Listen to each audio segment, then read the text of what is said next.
Good morning, everyone. We are from Alliance University, India, and me and my teammates are today we are going to present our ideas or what we have done research so far about propulsion system launching vehicles from Moon and Mars. So these are my teammates: Nishantika Sen Gupta, myself, Maaz Ahmed, Sahil Ghazi, Shrit, and Tejaswini. We are under the guidance of our Professor Sudhir Kumar Chaturvedi. Okay, we shall start. I will start with this famous quote by Buzz Aldrin, uh, who said, "Exploration is wired into our brains. If we can see the horizon, we want to know what's beyond." That is, of course, true. Turn Because off we as a audio human, in diary. we as a human we are always curious to know what's around us. We want to question and know what is how we are made and what is universe. So basically all the question that makes the universe. So if this is not there, then we cannot call ourselves explorer and pioneers. So I'll start with the basic of rocket science. So how does a rocket launch? It is a very basic principle that is Newton's third law of motion, of course. We have all read it. That is, for every action, there is always an equal and opposite reaction. To move an object from ground, there's of course a push is needed, a thrust to move the object upwards. Then only it can lift off. So I'll start. Our topic is propulsion system in Mars and Moon, but I will start with the propulsion system, how it works here on Earth. So the rocket, how rocket engine works basically. Rocket engine works by burning fuel and oxidizer in the combustion chamber at a very high pressure. Now, this high pressure is very important. I will explain why in the later in the slides. The rockets carry their own oxidizer instead of using from atmosphere because as we go higher in the altitude, the oxygen level decreases and we won't be able to get that much oxidizer. So we carry our own oxidizer, unlike the aircrafts. Rocket fuels and oxidizers are together are called propellant, of course. And there are three kinds of rocket engines, basically solid rocket engines, liquid, and hybrid rocket engines. Solid rocket engines are safer, but it and less complex. But we cannot have that much control. Once it is ignited, there is no stopping. But liquid engines are we have control over it. So we can, if suppose it reaches at some altitude, we can turn off the engine and uh, do some maneuver with it. And hybrid rocket engines are basically the combination of both solid and liquid engines. So as a rocket lifts off from the ground, it experiences a drag from the Earth's atmosphere. Now of course, there is gravitational pull, which is pulling the rocket downwards, and a drag is also there. This drag depends on the shape, size, and velocity of the spacecraft, and of course, the properties of the atmosphere. Initial stages of the launch, the speed is very low, so the drag force is not that much high. But as the rocket begins to ascend, the drag force increases because of high density atmosphere. Now this pressure, this density is so much at some level that uh, the spacecraft experience the maximum dynamic pressure, which is called max Q. At this point, the spacecraft experience a high level of this drag, and so we make the spacecraft such that it can sustain that drag, and the material has to be selected that way. Now, this is the drag equation, which says that the drag force is basically depends on the density of the atmosphere, velocity of the spacecraft, this drag coefficient, properties of the atmosphere, and the cross-sectional area of the spacecraft. Now, challenges that we have on Earth is gravitational pull, which is always pulling the spacecraft down as it launches. So, to escape the Earth pull, we have to reach this something called as escape velocity, which is 11.2 kilometers per second. And there's, of course, atmospheric drag, just now I talked about. The air gets denser and denser, but at some point after this max Q, the air gets thinner. So after this level, spacecraft can easily move as it ascends. Now there is thermal stress also. This drag force creates friction, which causes the spacecraft to heat up, and the thermal stress is there. Now, from here, my teammate Nishantika will continue on the lunar propulsion.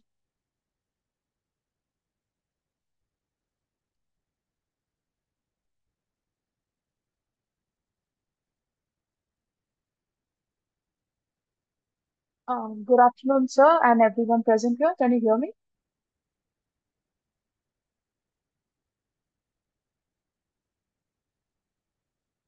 Yes. Okay, great. Thank you. So far, my teammate has explained how difficult it is or what we will require to launch a rocket from the surface of the Earth.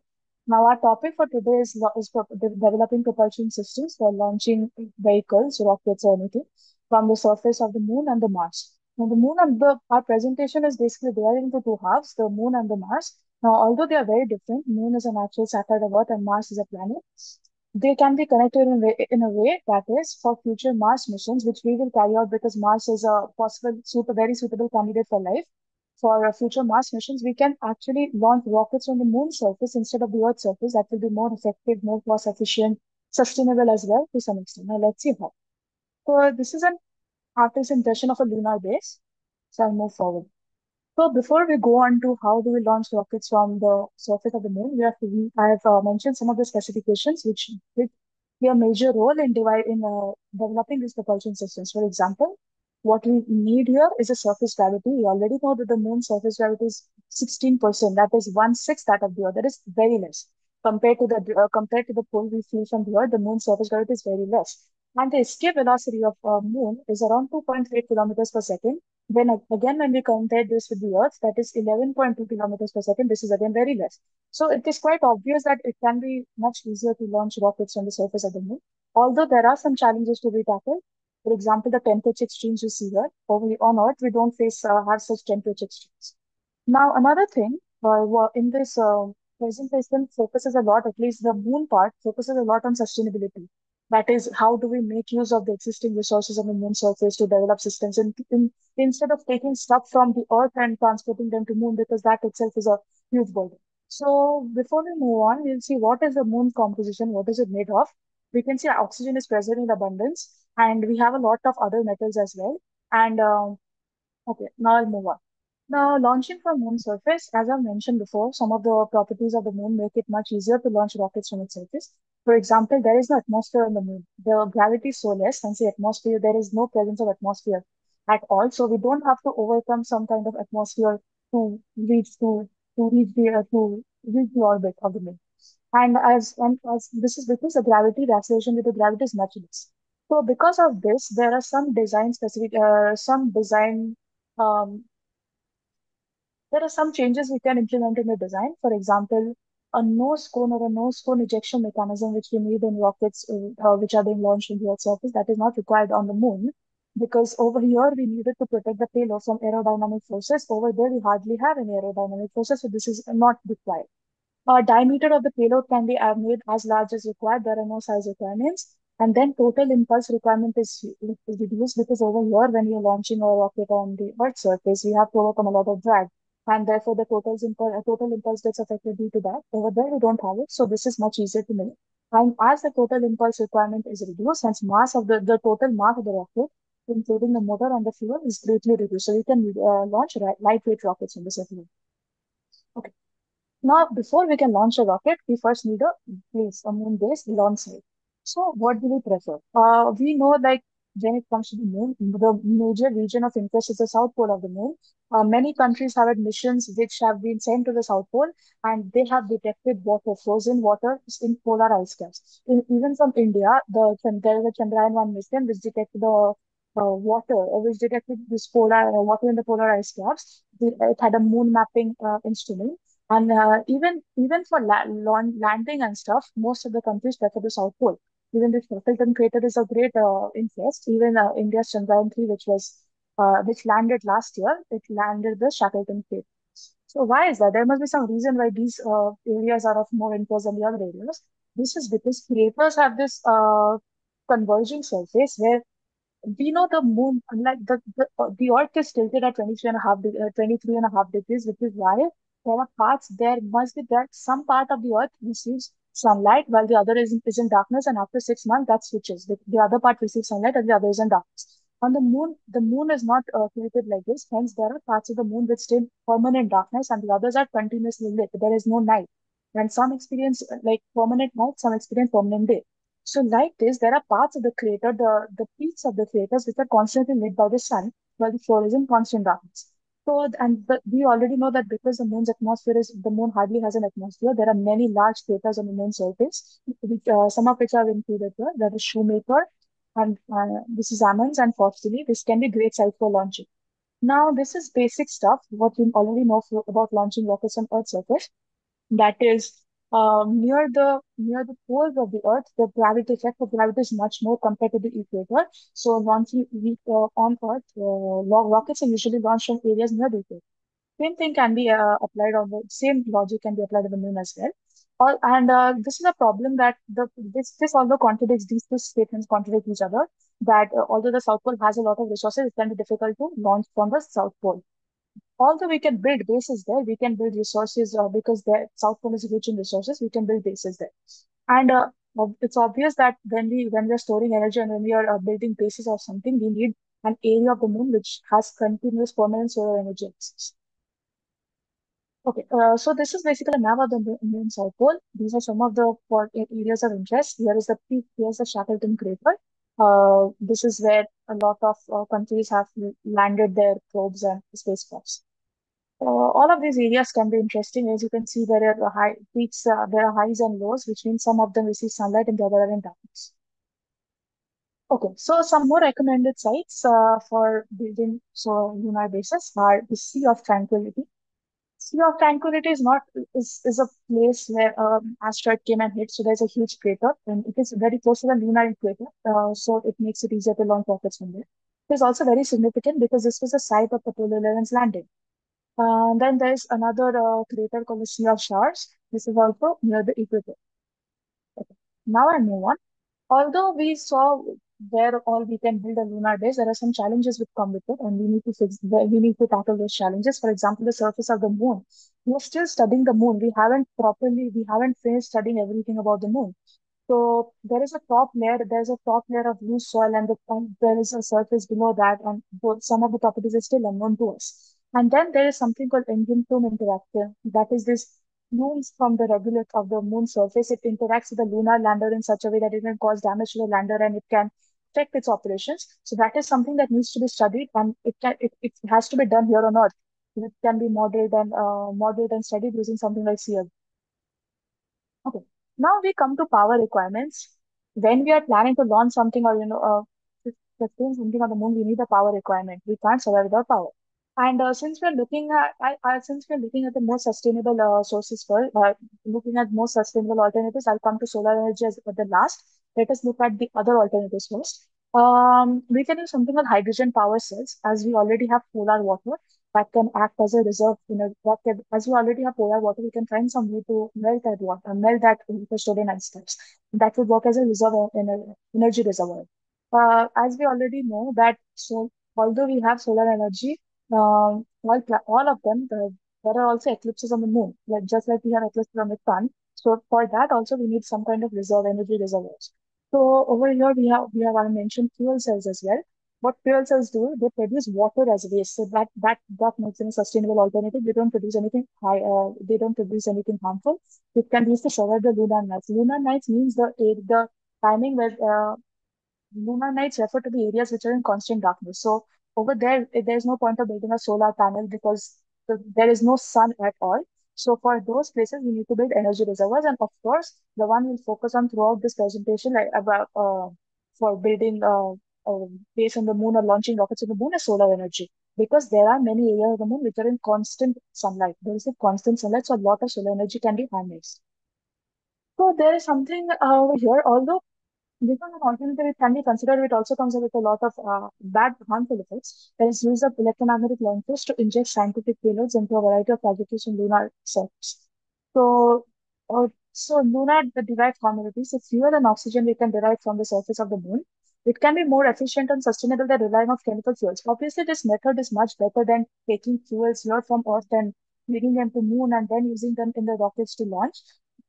Because over here we are utilizing the in situ resources, that is the water, the fuel, the water and the oxygen that is already available. So this can be a reusable EML system. It can eliminate the large quantity, the requirement of large quantities of explosive fuels or harmful fuels, and it also makes it much easier because transporting from here to moon is a is a burden. Okay. Now I'll move on. So basically, launching from moon, we've had I've used a rocket equation here. This forms the basis for launching any rocket from any surface from anywhere. So what we derive from here is we already know what the rocket energy is. So we already know that the moon's gravity is very low. And the moon lies at the outer edge. The Earth itself has a gravity which pulls everything around it.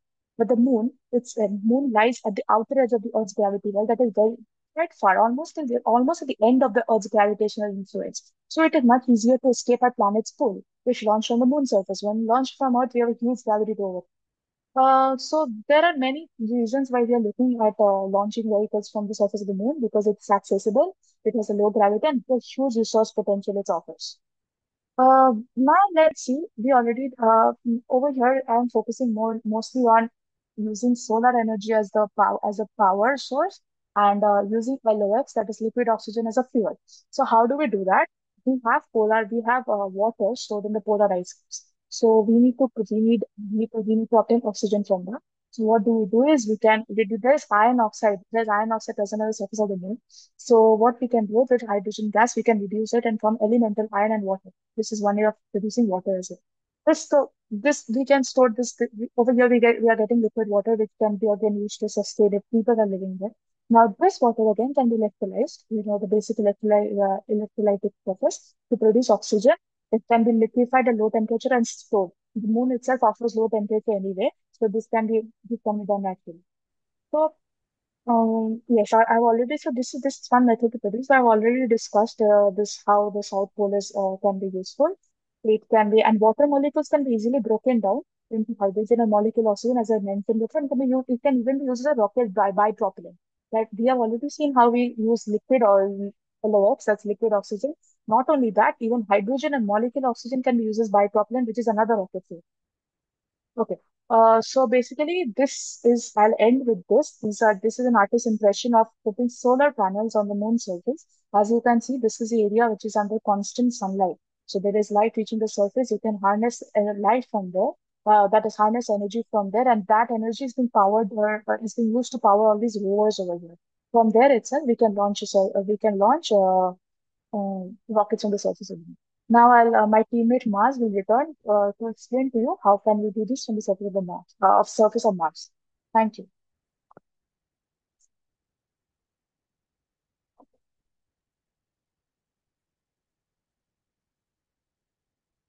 So I will continue again with launching rockets and propulsion system in Mars.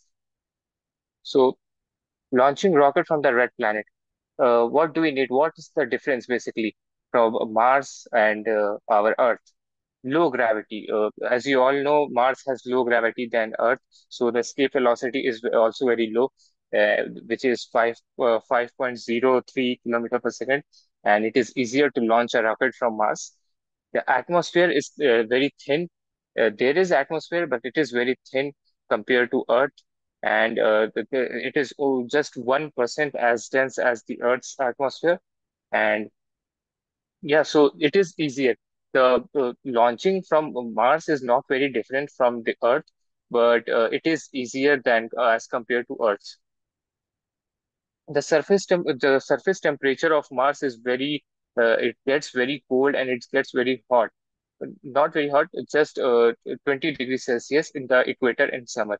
Because as we all know, it is far away from sun, farther than Earth from sun. So the this extreme temperature can uh, can affect the spacecraft. Now, what we can use on the surface of Mars is something called in situ resource utilization, which is basically using the resource on the surface of Mars to make the fuel.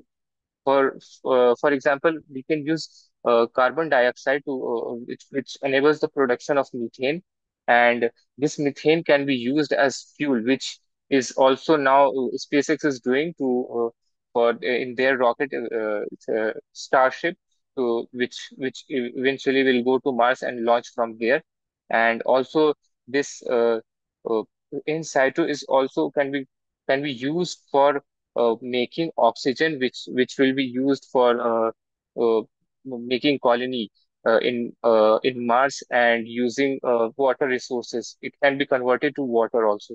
H2O. Now, there is something called a Mars Ascent Vehicle, which is a concept that was an idea that was given by NASA.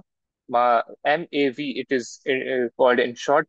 It is a vehicle. It is a spacecraft by NASA as its human Mars exploration. Its main purpose is to carry astronauts from the surface of Mars to the orbit, to the orbiting vehicle, which is spinning around the Mars, which will be spinning around Mars. So for now, MAV is just used is there at first. Their plan is to collect soil from Mars and uh, uh, transport it to Earth, but they will continue this and they will carry astronauts also. So key features are there are two stages. On Earth, we need two, three, but as the atmosphere is very thin and low gravitational, so we need just two stages. That is stage one and stage two. And The in situ, as I mentioned, it is liquid oxygen will be used as oxidizer, and methane will be used as their fuel.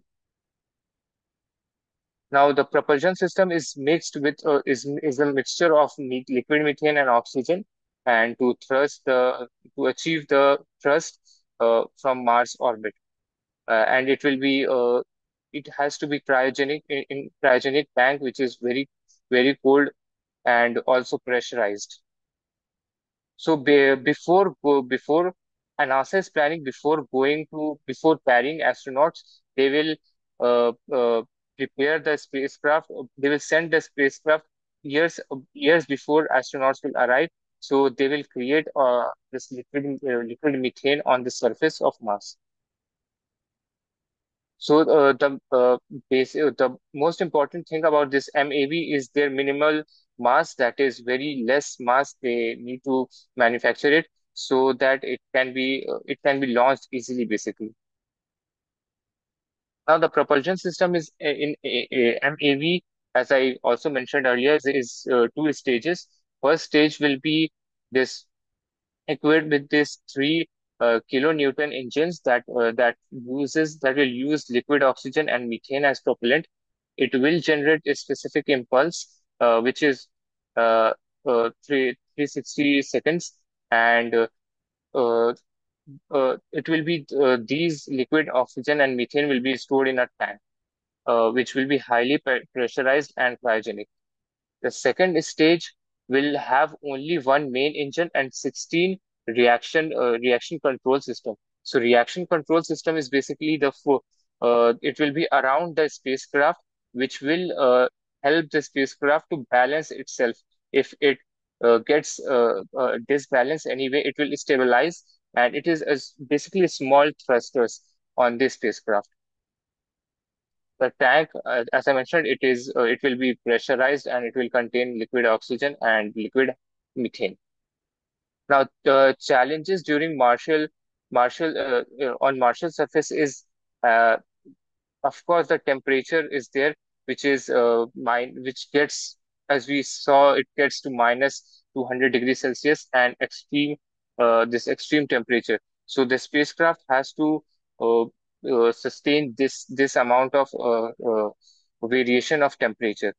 Now the power need, here on Earth we can generate power by means of uh, we have energy resources, but there on Mars we do not have that much facility. So for that is the big challenge, that uh, making power for even starting an engine. The thin atmosphere is there on Mars, which of course is easier for it will be on the spacecraft, the drag will be less, but it also has some limitations, as the aerodynamic lift will not be generated, because the if spacecraft has fins, then it needs an atmosphere to stabilize it. Of course, and unlike Earth, Mars do not have the infrastructure for such as launch pads and fuel station for keeping the spacecraft safe before it launches. Now, my teammate Tejaswini will conclude our presentation.